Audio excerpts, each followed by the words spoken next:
ছাত্রীরা, আজকে আমরা স্পর্শ ছাড়া ক্রিয়াশীল বল এই অধ্যায়টা নিয়ে আলোচনা শুরু করব। দেখো, এই অধ্যায়ের প্রথমেই যে বিষয়টা রয়েছে সেটা হচ্ছে অভিকর্ষ ও মহাকর্ষ। দেখো, আমরা নিচু ক্লাসে পড়েছি অভিকর্ষ বলটা কি, যে না পৃথিবীর সব বস্তুকেই যে বল দ্বারা নিজের দিকে আকর্ষণ করে সেটাকে কি বলা হয়, অভিকর্ষ বল। এই অভিকর্ষ বলের জন্যই আমরা যদি একটা কোনো বস্তুকে ওপর দিকে ছুঁড়ে দিই, দেখব কি কিছুক্ষণ বাদে বস্তুটা নিচের দিকে নেমে আসছে। এইটা কোন বলের দ্বারা হয়, সেটা হচ্ছে অভিকর্ষ বলের দ্বারা। এটা হচ্ছে কি পৃথিবী তার আশেপাশে থাকা কোনো বস্তুকে নিজের দিকে এই বল দ্বারা আকর্ষণ করে, ঠিক আছে। কিন্তু শুধুমাত্র পৃথিবীই যে সব বস্তুকে নিজের দিকে আকর্ষণ করে তা কিন্তু নয়। এ বিশ্বের ওপরে যে কোনো দুটি বস্তুকণাও একে অপরকে একটা বল দ্বারা আকর্ষণ করে। এই বলটাকে কি বলা হয়, মহাকর্ষ বল। দেখো, মহাকর্ষ বল কাকে বলে? এ বিশ্বের যে কোনো দুটি বস্তুকণা তাদের সংযোজক সরলরেখা বরাবর একে অন্যকে সমান মানের বল দ্বারা আকর্ষণ করে। এই বলের নাম হচ্ছে কি, মহাকর্ষ বল। বোঝা গেল? তাহলে মহাকর্ষ বলটা হচ্ছে কি পৃথিবীর উপরে থাকা দুটি বস্তুকণা একে অপরকে যে বল দ্বারা আকর্ষণ করে। আর অভিকর্ষ বলটা কি পৃথিবী ও পৃথিবীর আশেপাশে থাকা অন্য কোনো বস্তুর মধ্যে যে আকর্ষণ বলটা ক্রিয়া করে সেটা হচ্ছে অভিকর্ষ বল। তাহলে অভিকর্ষ বলও কিন্তু এক ধরনের মহাকর্ষ বল, কারণ সেটা পৃথিবী আর পৃথিবীর আশেপাশে থাকা বস্তুর মধ্যে হচ্ছে, সেটা হচ্ছে অভিকর্ষ। আর পৃথিবীর উপরে থাকা দুটি বস্তুর মধ্যে যে আকর্ষণ বলটা ক্রিয়া করছে সেটা কি, মহাকর্ষ। বোঝা গেল? এবার এই বিজ্ঞানী আইজ্যাক নিউটন এই মহাকর্ষ বলের মান কত হবে সেটা একটা গাণিতিক সম্পর্ক দিয়ে প্রকাশ করতে চেয়েছিলেন। সেটা হচ্ছে কি, F is equal to G m1 m2 ওপরে ইন্টু আর বাই ডি স্কোয়ার। এবার দেখো, এফটা হচ্ছে কি মহাকর্ষ বল। মহাকর্ষ বল মানে কি, যে বল দ্বারা দুটি বস্তুকণা একে অপরকে আকর্ষণ করছে। আর m1 আর m2 হচ্ছে কি বস্তুকণা দুটির ভর। ডি বস্তুকণা দুটির মধ্যে সরলরেখা বরাবর দূরত্ব, মানে দুটো বস্তুকে যে দূরত্বে রয়েছে তাদের মাঝখানে যদি আমি একটা সরলরেখা টানি তাহলে যে দূরত্বটা পাবো সেই দূরত্বটা, ঠিক আছে। তাহলে এই যে সূত্রটা, এটা দ্বারা আমরা দুটো বস্তুর মধ্যে যে মহাকর্ষ বলটা কতটা সেইটা আমরা পরিমাপ করতে পারবো। F is equal to G into m1 m2 by D square, ঠিক আছে। m1 m2 হচ্ছে বস্তুকণা দুটির ভর, ডি স্কোয়ার হচ্ছে বস্তুকণা দুটির মধ্যে সরল রেখা বরাবর দূরত্ব। আচ্ছা, জিটা কি? দেখো, জিটা হচ্ছে সার্বজনীন মহাকর্ষ ধ্রুবক। সার্বজনীন মহাকর্ষ ধ্রুবক কেন বলা হচ্ছে, মানে সার্বজনীন কথাটা কেন বলা হচ্ছে? কারণ হচ্ছে জি এর মান বিশ্ব ব্রহ্মাণ্ডের সব জায়গাতেই একই থাকে, ঠিক আছে।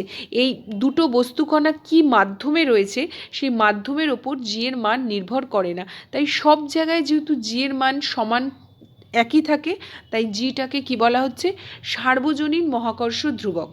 এবার যদি এই জি এর এককটা আমাদেরকে নির্ণয় করতে হয় তাহলে সেটা কীরকমভাবে নির্ণয় করব? দেখো, জিটাকে যদি আমরা এপাশে নিয়ে আসি সমান চিহ্নের, তাহলে জি সমান সমান কি হচ্ছে, এটা যদি আমাদের এপাশে চলে আসে, জি সমান সমান দেখো আমরা লিখতে পারি হচ্ছে newton into metre square by KG square.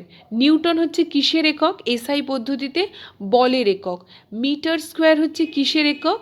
SI পদ্ধতিতে দূরত্ব। দেখো ডি স্কোয়ার আছে তাই ডি স্কোয়ারের জন্য মিটার স্কোয়ার হয়েছে। আর m1 m2 মানে কি, ভর। দুটো ভর আছে, তাই দুটো ভর যদি এসআই পদ্ধতিতে ভরের একক হচ্ছে কেজি, দুটো ভরকে ইন্টু করলে কি হয়, কেজি স্কোয়ার। তাই এসআই পদ্ধতিতে জি এর একক হচ্ছে newton metre square by KG square, ঠিক আছে। আর বিভিন্ন পরীক্ষা দ্বারা জানা গেছে মানে জি এর যে মানটা এটা হচ্ছে কি 6.67 বাই 10⁻11। আর ইউনিটটা আমরা আগেই পড়েছি newton metre square by KG square, ঠিক আছে। তাহলে আমরা এই অবধি বুঝলাম যে অভিকর্ষ বলটা কি আর মহাকর্ষ বলটা কি। আর অভিকর্ষও এক ধরনের কি মহাকর্ষ বল। আর মহাকর্ষ বলটা কিভাবে নির্ণয় করা যায় সেই সূত্রটাও আমরা জানলাম। দেখো, এবার যেটা আমাদের আলোচনায় রয়েছে সেটা হচ্ছে,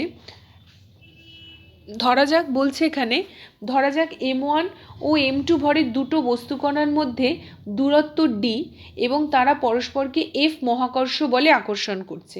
তাহলে সূত্রটা কীরকম হবে? এফ সমান সমান G into m1 m2 by D square. এবার দেখো, ধরো দুটো বস্তুকণা, যদি আমি ধরে নিই যে বস্তুকণা দুটোর ভরের কোনো পরিবর্তন হচ্ছে না, ধরো তুমি দুটো বস্তু রেখেছো, ঠিক আছে, বস্তু দুটোর ভর তো ফিক্সড, ভরটা কখনো চেঞ্জ হয় না, দুটো বস্তু নিয়েছো, বস্তু দুটোর ভর ফিক্সড, আর আমরা জানি কি জি এর মানও কি স্থির, জি এর মান যেহেতু কোনো মাধ্যমের উপর নির্ভর করে না, তাহলে জি এর মানও ফিক্সড। এবার এই অবস্থায় দেখো দুটো বস্তুর মধ্যে মহাকর্ষ বলটা শুধুমাত্র নির্ভর করছে কিসের ওপর, বস্তু কণা দুটির মধ্যবর্তী দূরত্বের উপর, কারণ ভর নির্দিষ্ট, জি নির্দিষ্ট, তাহলে আর কি বাকি রইল, এফটা আর কিসের ওপর ডিপেন্ড করে, এফটা ডিপেন্ড করে ডি স্কোয়ার, মানে বস্তু দুটোর মধ্যে দূরত্বের উপর। যদি আমরা দূরত্ব বাড়াতে থাকি তাহলে কি হচ্ছে, দেখো ওপরের ভ্যালুটা কি, লব একই থাকছে, হরটা বাড়ছে, হ্যাঁ হরটা বাড়ছে, তাহলে সেক্ষেত্রে কি হচ্ছে, আমাদের ভাগফলটা সবসময় কি হবে, ছোট হতে থাকবে, যেহেতু ডি স্কোয়ারের ভ্যালুটা যদি বাড়তে থাকে, তাহলে দূরত্ব যদি বাড়ে, কোনো বস্তু দুটো বস্তুকণার মধ্যে দূরত্ব আমরা যত বাড়াতে থাকবো, আমাদের কি হবে, মহাকর্ষ বলের মানটা তত কি হবে, কমতে থাকবে। কিন্তু এটা একটা পরীক্ষালব্ধ যে ডি এর মান, মানে আমরা যতই ডি এর মান বাড়াতে থাকি না কেন, এফ এর মান কমতে থাকবে, মানে কি দুটো বস্তুকণার মধ্যে দূরত্ব আমরা বাড়াতে যদি থাকি তাহলে কি হচ্ছে, মহাকর্ষ বলটা কমতে থাকছে, কিন্তু কমতে কমতে কখনোই মহাকর্ষ বলের মানটা কি হবে, জিরো বা শূন্য হয়ে যাবে না, খুব সামান্য একটা মান থাকবে, মানে সেটা এতটাই হয়তো ক্ষীণ হবে যে অনুভূতির বাইরে চলে যাবে, কিন্তু সেক্ষেত্রেও একটা খুব সামান্য মান থাকবে, একেবারে শূন্য হয়ে যাবে না। বোঝা গেল কথাটা, যে তাহলে মহাকর্ষ বলের মানটা ডি এর সঙ্গে কি ব্যস্তানুপাতে পরিবর্তিত হয়, ডি যত বাড়তে থাকবে মহাকর্ষ বলের মানটা কি হবে, তত কমতে থাকবে। আচ্ছা এবার দেখো একটা, এখানে তোমাদের বইতে যেটা বলছে যে দুটি বস্তু যতই বড় হোক না কেন তাদেরকে আমরা কি করে বিন্দু বলছি, কারণ পৃথিবী, সূর্য, চাঁদ এগুলোর তো আমরা জানি আয়তন অনেক বড়, কিন্তু এগুলো তাহলে আমাদের কি করে বিন্দু হচ্ছে, এই কারণে বিন্দু হচ্ছে দুটি বস্তু যতই বড় হোক না কেন যদি তাদের মধ্যে দূরত্ব তাদের ব্যাসের তুলনায় অত্যন্ত বেশি হয়, তখন আমরা বস্তু দুটিকে বিন্দু বস্তু হিসাবে ধরতে পারি। ঠিক আছে, এই কারণেই এগুলোকে বিন্দু ধরা হচ্ছে, কারণ এদের বস্তু দুটো যতই বড় হোক না কেন তাদের মধ্যে দূরত্বটা কি হচ্ছে, ব্যাসের তুলনায় অত্যন্ত বেশি হচ্ছে। বোঝা গেল। এবার দেখো একটা গাণিতিক সমস্যা রয়েছে, বলছি সমান ভরের দুটি বস্তুকণার একটিকে অপরিবর্তিত রেখে অপরটির ভর 3 গুণ করা হলো, ঠিক আছে, ও তাদের মধ্যে দূরত্ব পূর্বের 5 গুণ করা হলো, তাহলে তাদের মধ্যে ক্রিয়াশীল মহাকর্ষ বল পূর্বের তুলনায় কত গুণ হলো। আচ্ছা আমরা জানি কি, প্রথমে দেখি প্রথমটা বার করি, ধরো প্রথম যেটা পূর্বে ছিল সেটা F1, তাহলে F1 সমান সমান জি দুটো এম, ঠিক আছে, M square by D square. প্রথমে কি ছিল, বস্তুকণা দুটির ভর সমান ছিল, পরের ক্ষেত্রে কি হলো, একটা বস্তুকণার ভর পরিবর্তিত হলো, সে জায়গায় আমরা লিখলাম 3m, 3 গুণ, এম এর 3 গুণ মানে কি 3m, আর আমাদের মধ্যে দূরত্বটা বলছে কত, 5 গুণ হলো, তাহলে 5d, দিয়ে দেখলাম কি হচ্ছে এখানে 3/25 F1, মানে প্রথমের থেকে দ্বিতীয় ক্ষেত্রে 3-এর 25 গুণ বেশি হবে। এবার একটা দেখো কথা বলছি যে পৃথিবী পৃষ্ঠের ওপর থাকা প্রতিটি বস্তু একে অপরকে একটা বল দ্বারা আকর্ষণ করছে। এবার যদি দুটো বস্তু একে অপরকে আকর্ষণ করে তাহলে তো পৃথিবীর ওপর প্রতিটি বস্তুর সঙ্গে অন্য বস্তুর সবসময় ঠোকাঠুকি লাগতো, কিন্তু তা তো লাগছে না, তাহলে কি এক্ষেত্রে মহাকর্ষ সূত্র খাটছে না। তুমি যদি তোমার বাড়িতে কোথাও দুটো বস্তু পাশাপাশি রাখো তাহলে কি দেখো বস্তু দুটো একে অপরের সঙ্গে ঠোকাঠুকি করছে, যে জায়গায় আছে আমরা সে জায়গায় তো স্থির দেখি বস্তু দুটোকে, তাহলে এটা কি করে সম্ভব, অথচ আমরা বলছি যে এই বিশ্বের যে কোনো দুটি বস্তুকণা একে অপরকে একটা বল দ্বারা আকর্ষণ করে, সেটা মহাকর্ষ বল, কিন্তু যদি আকর্ষণ করবে তাহলে তারা একে অপরের দিকে এগিয়ে আসছে না কেন, বা একে অপরের সঙ্গে ধাক্কা খাচ্ছে না কেন, কেন সেটা হচ্ছে না, এবার সেইটা নিয়ে আমরা আলোচনা করব।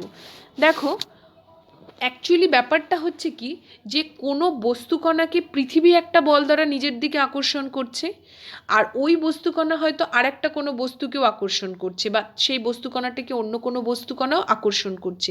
কিন্তু দেখা যায় কি, যে পৃথিবী কোনো বস্তুকণাকে যে বল দ্বারা আকর্ষণ করে, সেটা ওই বস্তুকে অন্য কোনো বস্তু যে বল দ্বারা আকর্ষণ করে তার থেকে কি হয়, অনেকটা, মানে পৃথিবী কোনো বস্তুকে যে বল দ্বারা আকর্ষণ করে সেটা অনেকটা বেশি হয়।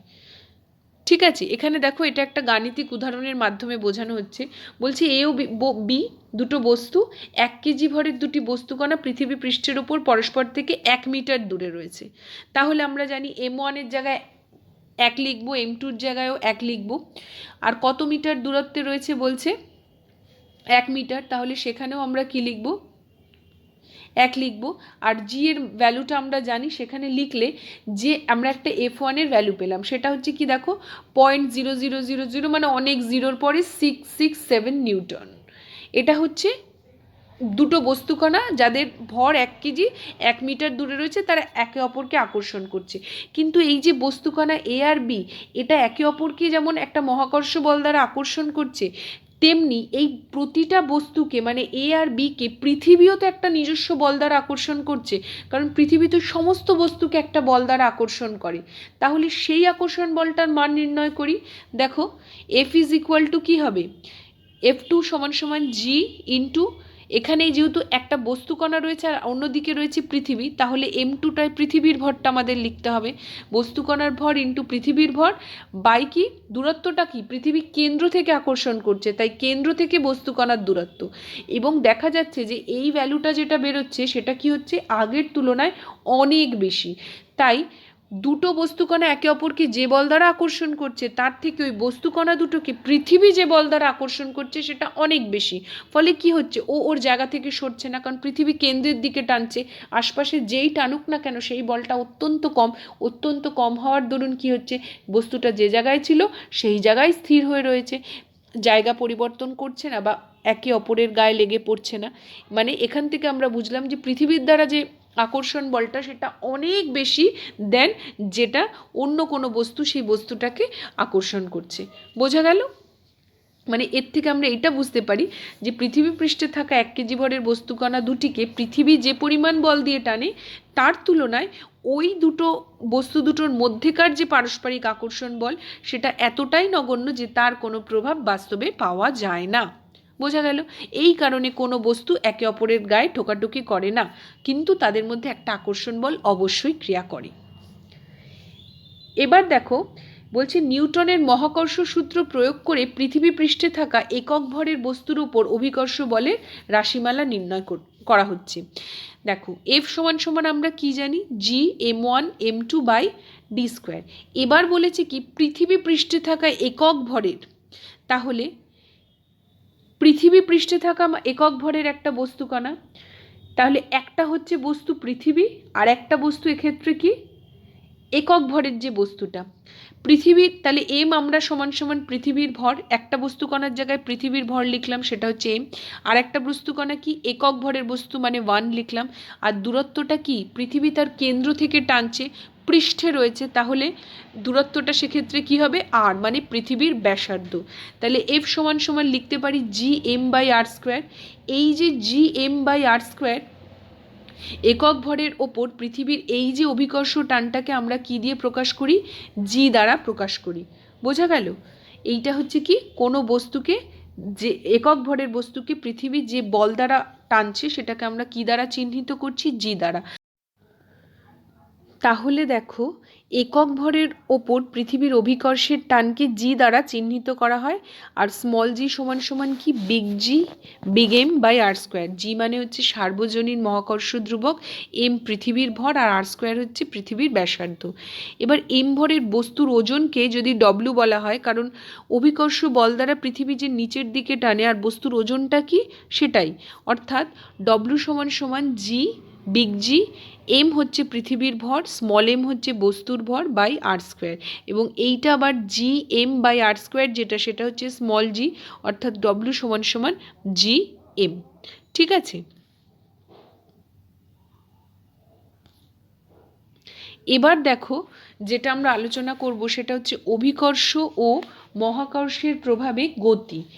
দেখো একটা খেলার বলকে যদি আমরা ওপর থেকে ছেড়ে দিই তাহলে কি হবে, বলটা অভিকর্ষ বলের প্রভাবে নিচে পড়তে থাকবে, কিন্তু বলটা ছাড়ার ঠিক আগের মুহূর্তে সেটার বেগ কত ছিল, 0 ছিল, কারণ বলটা তখন কি ছিল, স্থির ছিল।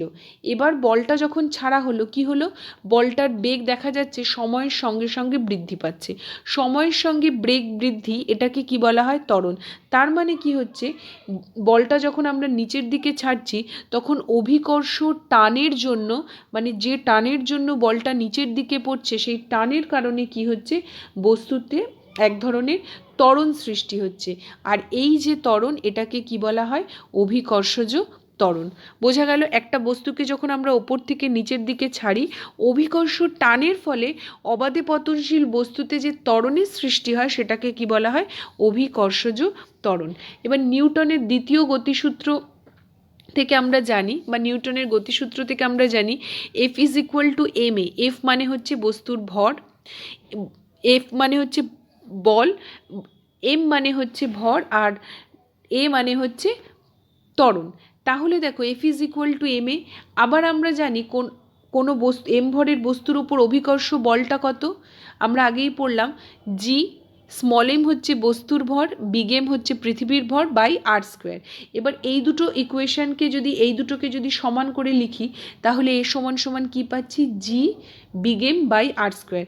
দেখো এখানে একটা জিনিস, জি হচ্ছে মহাকর্ষ ধ্রুবক, এম হচ্ছে কি পৃথিবীর ভর বাই আর স্কোয়ার, এইটাই হচ্ছে কি অভিকর্ষজ ত্বরণ। তাহলে দেখো জি এম আর আর স্কোয়ার কোনোটাই কিন্তু বস্তুর ভরের ওপর নির্ভর করে না, কারণ পৃথিবীর জি যেটা মহাকর্ষ ধ্রুবক সব জায়গায় সমান, এম যেটা সেটা হচ্ছে পৃথিবীর ভর, সেটাও কি হচ্ছে সব ক্ষেত্রেই সমান থাকবে, কারণ পৃথিবীর ভর চেঞ্জ হচ্ছে না, আর আর হচ্ছে কি পৃথিবীর ব্যাসার্ধ। তাহলে কি দেখা যাচ্ছে যে বস্তুর ভর হচ্ছে কি, তাহলে দেখা যাচ্ছে কি যে জি এর মানটা বস্তুর ভর নিরপেক্ষ, মানে বস্তুর ভরের ওপর জি এর মান নির্ভর করে না। আর এই এসআই পদ্ধতিতে জি এর মানটা হচ্ছে কি 9.8 মিটার পার সেকেন্ড স্কোয়ার। ঠিক আছে, আজকে আমরা এই অবধি পড়লাম, পরের দিন আমরা আবার পরের অংশগুলো আলোচনা করব।